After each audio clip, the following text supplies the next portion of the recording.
All right, you know what it is, unique Mecca audio, man. First of all, welcome home, Tone. Antone White came home from DC, you know, the big homie. Welcome home, you know what I mean? Welcome home, Mike is co-defendant. I mean, we in here, man. Yo, I'm gonna tell you this one's gonna be about check-ins. You know what I mean? This is about check-ins. You wanna know what a check-in is? Check-in is somebody who run and go to the police and they check themselves in the shoe. That's special housing unit. They check themselves into the hole. You know what I mean? So they run up debts on the compound from various things like gambling, store man, just borrowing stamps, buying drugs. So, you know, you got dudes that just go to a compound, they fresh off the compound. First thing they do, they come and they show them these old ass money orders, letting them know their family send them money. I got all this money, because back then we didn't have the computers. So they show the money orders from, you know, the other jail, saying that the money didn't catch up with me. The money get ready to come. When they come, I got $5 grand on my books. And every day, all day, they're gonna get shit on credit, gonna get dope on credit, going to the store, man, to get their little munchies. You know what I mean? They buying 25 books, 50 books, 100 books from dudes, and dudes giving it to them because, you know, dudes got so much stuff piled up. They figure this new meat, he ain't gonna play no games. He just getting here. You know what I mean? So they give him their stuff. And after he go get it, he runs the bill up. You know what I mean? And then he go check in. You know what I mean? So now he checking and he in the hole. He don't owe everybody on the compound $5,000 and everybody waiting to kill him. You know what I mean? So he's sitting up there in the hole. You know what I mean? So they do that and they bounce from jail to jail. You understand what I'm saying? So when they go back there and you only got to sit in back there 90 days or maybe 6 months, and then they transfer to the next jail. But he just got high for a whole week before dudes got hip to him. You know what I mean? And then now he getting transferred to the next jail. So that's what a check-in do. So now you got the other type of dudes now that be playing those type of games. You got a dude that'll go to the store, man, and he go to, you know, let's say you got about 4 or 5 store men in the unit. You understand what I'm saying? He go to each store man. First he bait him in. He buy a little $20 worth of, you know, food from him, you know what I mean, on credit. Store day, he paid that little $20. So now dude think he good. So then now he go and he winds up getting $150 worth of food from the store man. You know what I mean? Now when it's time to pay, he tell the store man some type of excuse. He go to the next store man. He do the same thing. So when he go to the next store man and he hit him up, he get, you know, paid a little $20 debt off. You know, so always baiting the nigga in. So he paid the dude, paid the debt off. You know what I mean? Then he come back and then he say, oh, let me get 6 sodas, you know, 3 bags of chips, 5 Snickers, 6 honey buns, and you get all this stuff and they eating good. You know what I mean? Do that for a little week or so. You know what I mean? That now when the store day come, he give a sob story. You know what I mean? So now he owe the first store man, now he owe this store man. So then he go to other store man. But as he's doing that, they taking so much from the store man that they taking everything they have. And that's how they shutting the stores down. Where dudes don't even have no more store after these, you know what I mean, these rodents, you know what I mean, come up in there and start, you know what I mean, playing these little games on them. So now they done closed up all the stores in the unit because they've been taking everybody thing for nothing. Then they sit around, they give them a sob story with a sad face. And it's normally a dude that act like he cool with everybody, good personality, things like that, know how to tell jokes and get along. And he ain't gonna talk greasy to you because he old. He gonna tell you, man, I ain't got it. I'm just waiting because, you know, my mother's sick because my uncle had cancer and they had to take him out to Chicago. So when they come back, they're gonna take care of it and they'll be back Sunday night. And Sunday night come, then they tell him, oh yeah, so I'm gonna call him in the morning, I'm gonna get that. Then they call in the morning and then they come back and say, oh yo, they had to drive back because uncle's too sick, he couldn't get on the plane with the oxygen and all that. They were scared it might blow. And they got all these excuses why they ain't got your goddamn money. But those are check-ins and how they run it up. But then now, them type of dudes, they'll either check themselves in. When you say check in, that's check into protective custody, AKA PC. You know what I mean? So now they went in with a big belly and they sitting back there. They know they can't come out because the dude waiting on them. Just like the dudes that, you know, come off the compound, show the receipt, got $5,000 worth of drugs, food, and everything else, and they ship them all to another joint. So they get to another joint, they repeat the cycle all over again until somebody get hip and send a kite to the jail that they going, because you ask the people on the TIC, when the case manager come through, they'll tell you, oh yeah, you designated, and you know, and they say you designated to such and such, and they say it out loud. So now dudes know that dude in cell 205 is the check-in from out my unit.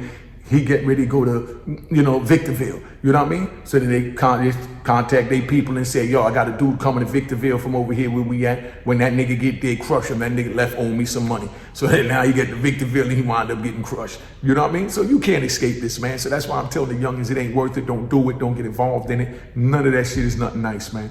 You understand what I'm saying? So you think you could go in there and take somebody food and, you know, it's only food. They ain't gonna do nothing. You know what I mean? It's only $50.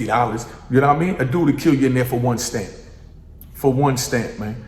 So don't get it twisted. Like you got dudes that go to the ticket man and they put in the ticket, putting the ticket in, and then now they get the ticket and they playing games and changing the numbers on the ticket, and then they'll come back, say they hit when they didn't hit, and they're trying to make it look like the runner brought the wrong ticket. Meaning the runner is the person who's the bookie that's booking the tickets, because the store, whoever runs the ticket, they got to pay for any mistake on the ticket.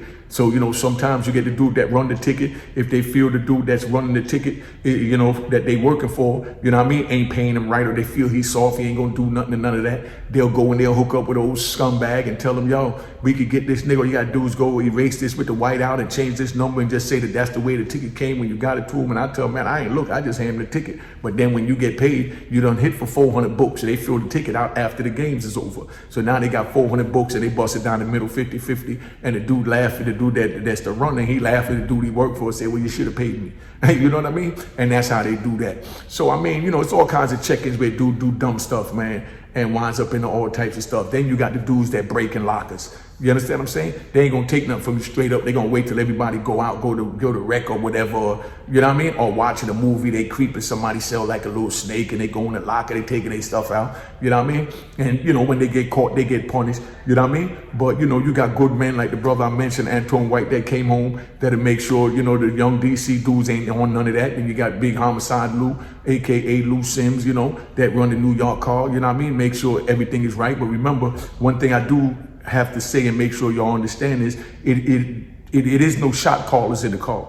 You just got all men in the car, and all the men come together collectively. They deal with whatever issue they go in their head, whatever gripe they got, or why they might want to check a dude in, you know what I mean? Or if a dude violated and did one of those scumbag moves I made, and then the other car come to them and say, yo, Tone, no, Lou, Lou, dude did this, dude did that, and he owes this and that. We trying to punish him.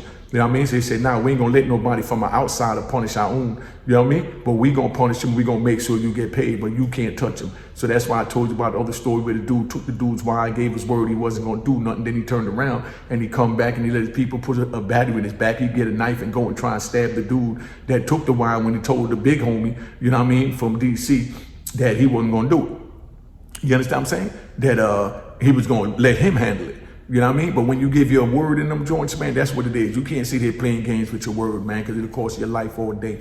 Remember, make sure you subscribe to this channel, man. Subscribe to this channel, like the video, and share the video. Stop the games. I'm giving out jewels that can save your kid, your friend, your nephew, your uncle, your aunt, your somebody from going to prison if they know how vicious this is on the inside. So them little games that y'all playing out here, thinking you're going to go inside the penitentiary and do that? You ain't gonna do that. And right now, the way they got it, they're taking all the old timers from out the penitentiary and moving them down to the FCIs and the lows. They got dudes with life sentence. I talked to my man with a life sentence that's in a low. That was unheard of when I was in the system. But the reason they're doing that is because they're locking up so much of the young gangbangers and all that now that they're throwing them right in the pen. You know what I mean? Because just by being a gangbanger, I'm going to explain the point system, how it works, how they classify you in another video. But, they points is up high because just by being a member of a gang, you start off with 22 points. You know what I mean? And 22 points is automatically penitentiary time, where they put you. You know what I mean? Then your criminal history and, then if you got violence and all that run your points up, then you got to work it down before you go to a medium. They used to put them in the lower securities to try and protect them, but they go down in the lower security and they believe that that's prison in the low security where they could get away with talking crap and doing all that. But, they was messing up the lower security, so they moved all of them up to the pen and took the old timers from the pen and moved them down in the low security where they was at. So, the old heads is down there chilling out. They ain't trying to go back in the pen because that's where their politic line is pushed hard, and they send you all over the country where you got to team up with dudes from your coast, you know what I mean, that you don't even get along with. You normally war with them in the prison and everything, but when you get off the coast, like whatever beef DC got, you know what I mean, or New York got on the East Coast with each other, when they get out west, it's only a handful of us out there. So you got to put that shit aside because we got to come together now to keep our numbers strong so we can survive while we out here. Remember that. All right. And don't forget, like I said, make sure you subscribe, man. Subscribe, like, and share this video because I know you know somebody that need to hear this. All right. So don't say I didn't tell you. All right. I'm out, man. One. Cheers. Toast the crime. Toast the crime. The crime. The crime. The crime. What?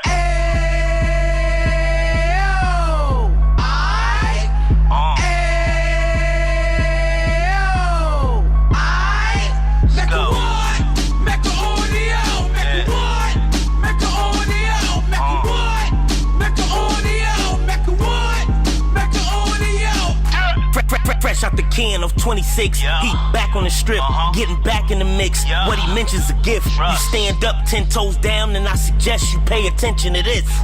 Take a little gully posse and put it in Harlem. He cut from the bottom, came up from the bottom. Drop the book, you should go and get it. An Instagram page and a YouTube you could go and visit.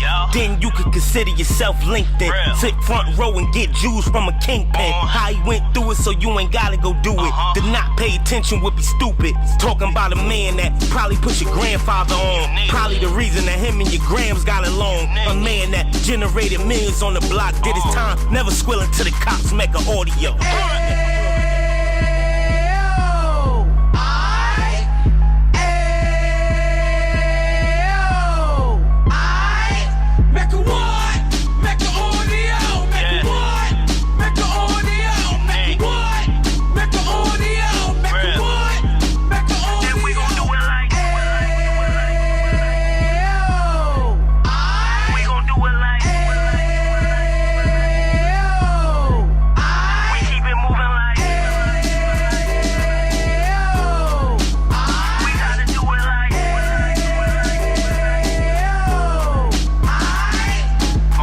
Get it live like 2 G's in the 90s. Drop top beamer so shiny. I let shorty go, she was whining. Treat her like my past, she behind me. Spin a couple bands on the Dapper Dan. You be back again, getting green like a Packers fan. No cap, it's a roaring uptown. They be horn uptown, Dominican bust downs. Now we on the positive, you we got a lot to give. Now you trying to stop the kids from being inoperative. So take heed, homie, lend a ear. He started in uptown, he gon' finish dead. But now it ain't about selling drugs, buying cars. It's about buying property to make the community yours. So we can give back to the youth them. Cause they the truth them. And bless up to all the rude men.